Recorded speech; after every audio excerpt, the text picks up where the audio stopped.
Update: I confronted the guy who painted me after our one-night stand. He said something I didn't expect. So yeah. I turned around at that gallery and there he was. The guy from Paris. The one I spent one unforgettable night with. The one who disappeared like a dream. And he just smiled, like no time had passed. I asked him, why did you leave? Why didn't he say goodbye?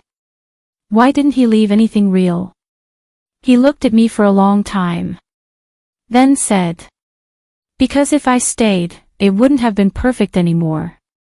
My stomach dropped. Was I just amused to him? A fleeting moment he could trap in oil and canvas. But then he said, I tried to forget you. I couldn't.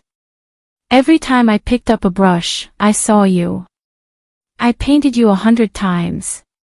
And every time I did, it felt like a lie. Because the truth is, I didn't want it to be over.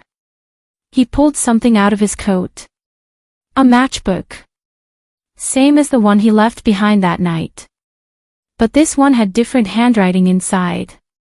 Tonight. I didn't know if you'd be here, he said, but if you were, I was going to ask if we could start over. Not perfect. Not fleeting. Real. I didn't say anything right away. I just reached into my purse and pulled out my matchbook. The one I'd kept all year. I flipped it open. Next to it someday, I'd written one word months ago. Please. We stood there in silence, surrounded by people who had no idea they were watching a painting come to life. And then, just like in Paris, we walked. This time, he didn't let go of my hand. Follow for part 3.